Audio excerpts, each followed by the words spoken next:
તો મહેસાણાને મળી નવી 70 બસની ભેટ। પોલીસ પરેડ ગ્રાઉન્ડ ખાતે એસટી બસનું લોકાર્પણ કરવામાં આવ્યું છે। ગૃહરાજ્યમંત્રી હર્ષ સંઘવીએ 70 નવીન એસટી બસનું લોકાર્પણ કર્યું છે। લોકાર્પણ બાદ હર્ષ સંઘવીએ નવીન એસટી બસમાં મુસાફરી પણ કરી હતી। પોલીસે હેડક્વાર્ટર્સથી સર્કિટ હાઉસ સુધી બસમાં મુસાફરી કરી।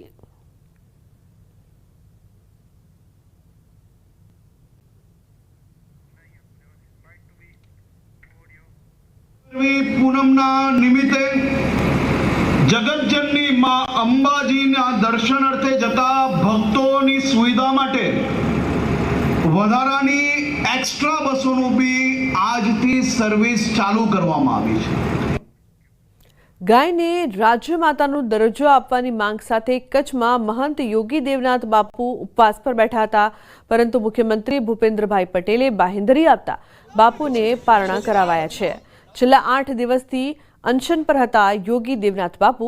ગાય માતાને રાજ્ય માતાનો દરજ્જો આપવાની માંગ હતી। આ મુદ્દે મુખ્યમંત્રીને સંત મંડળે રૂબરૂ મુલાકાત કરી હતી, જેમાં મુખ્યમંત્રીએ આશ્વાસન આપતા બાપુએ સરકારના પ્રતિનિધિઓની હાજરીમાં પારણા કર્યા।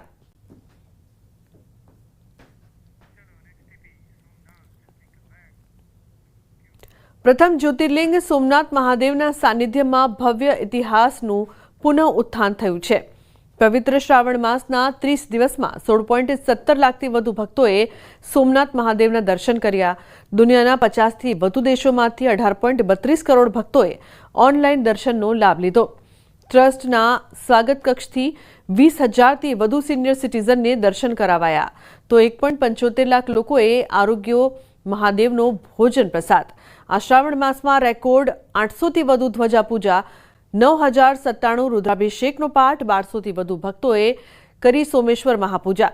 તો સોશિયલ મીડિયાના માધ્યમથી પણ કરોડો ભક્તો ઘરે બેઠા સોમનાથ મહાદેવના દર્શન કરીને ધન્ય બન્યા। ઉલ્લેખનીય છે કે મોટી સંખ્યામાં લોકો ખાસ ભગવાનના દર્શન કરવા પહોંચી રહ્યા છે।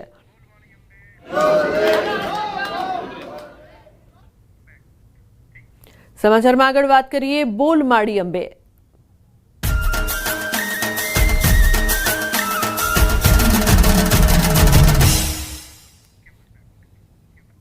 અંબાજી મહામેળાનો આજે ત્રીજો દિવસ છે। 2 દિવસમાં 7,29,000 ભક્તોએ કર્યા દર્શન। બીજા દિવસે 3,58,239 ભક્તોએ દર્શન કર્યા। ત્રીજા દિવસે પણ અંબાજીમાં ભક્તોનું ઘોડાપૂર ઉમટ્યું। 25,99,323 રૂપિયાની આવક થઈ છે, તો 2,77,750 મોહનથાળ પ્રસાદના પેકેટનું વિતરણ કરવામાં આવ્યું। સુરક્ષાના ભાગરૂપે અલગ અલગ 22 ઝોનમાં 5,000થી વધુ સુરક્ષાકર્મીઓ તૈનાત રાખવામાં આવ્યા। તો મંદિરની અંદર પણ ભક્તોને કોઈ અગવડ ન પડે તે માટે પોલીસ વ્યવસ્થામાં લાગી ગઈ છે।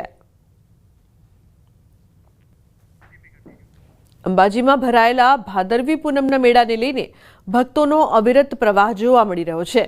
અંબાજીથી 3 કિલોમીટર દૂર આવેલા ગબ્બરગઢની ભક્તો અચૂક મુલાકાત લે છે। અરવલ્લીની ગિરિમાળામાં આવેલું ગબ્બરગઢ જમીનની સપાટીથી 480 મીટરની ઊંચાઈ પર આવેલો એક હિલ સ્ટેશન પણ માનવામાં આવે છે, જે પ્રસિદ્ધ તીર્થસ્થળ છે। અહીં માતા પાર્વતીના હૃદયનો ભાગ પડ્યો હોવાની માન્યતા પણ છે, જેથી તેને શક્તિપીઠ મનાય છે। અહીં ગબ્બર ઉપર કોઈ મૂર્તિ પૂજાતી નથી। ગબ્બરગઢ ઉપર જ્યોત પૂજાય છે। એવું માનવામાં આવે છે કે અનેક વાવાઝોડા અને વરસાદ આવ્યા છતાં અખંડ જ્યોત ક્યારેય બુઝાઈ નથી। ભક્તો આ અખંડ જ્યોતના દર્શન કરી ધન્યતા અનુભવતા હોય છે।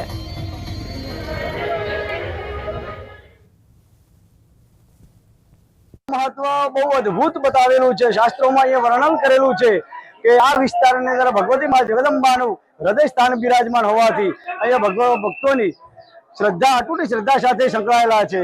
ભાદરવી પૂર્ણિમા મહામેળાની અંદર આવતા પદયાત્રીઓ અસંખ્ય લાખોની સંખ્યાની અંદર અહીંયા ગબ્બરની અંદર આવે છે। અને ગબ્બર પર અમે અમારી જ્યોત માતાજીની જે અખંડ લાવ્યા હતા તે જ્યોત અમે માતાજીના જ્યોત સાથે મિલાવે છે, અને માતાજીની જ્યોત સદા આવી પ્રચલિત રહે એવી અમે આશા રાખીએ છીએ।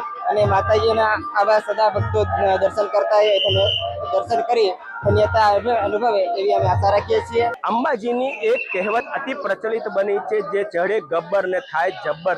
એવું જ આ ગબ્બરનું મહત્વનું સ્થાન માનવામાં આવે છે। શક્તિપીઠ અંબાજી ધામમાં મા અંબાનું જો મૂળ સ્થળ મનાતું હોય તો આ ગબ્બર છે, અને ગબ્બર ઉપર શ્રદ્ધાળુઓ અચૂક દર્શને આવતા હોય છે। માન્યતા એવી પ્રવર્તે છે કે માતાજીનું હાથ છે, એટલે કે હૃદયનો ભાગ આ ગબ્બર ઉપર પડેલો હોવાથી માતાજીનું મૂળ સ્થાન ગબ્બર તરીકે મનાય છે। ચોક્કસપણે બતાવીશ કે આજે પણ જ્યારે ભાદરવી પૂનમનો મેળો ચાલી રહ્યો છે ત્યારે અવિરતપણે શ્રદ્ધાળુઓની ભારે ભીડ આ ગબ્બર ઉમટી રહી છે।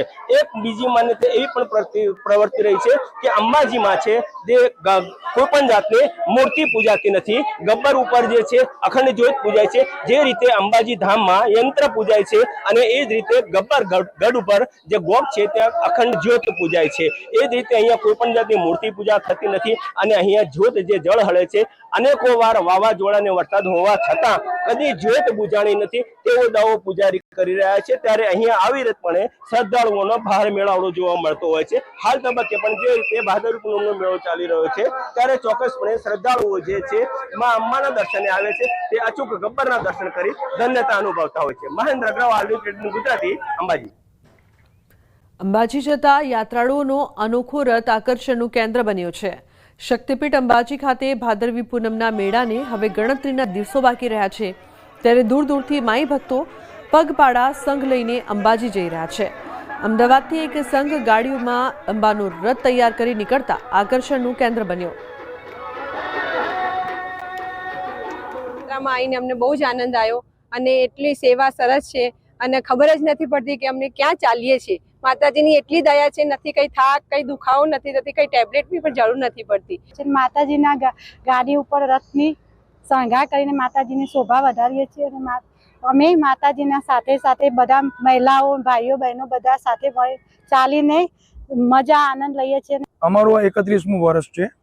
છેલ્લા 31 વર્ષથી અમે ગાડી ઉપર રથ લઈને આવીએ છીએ, અને દર વખતે કંઈક અલગ થીમ અને અલગ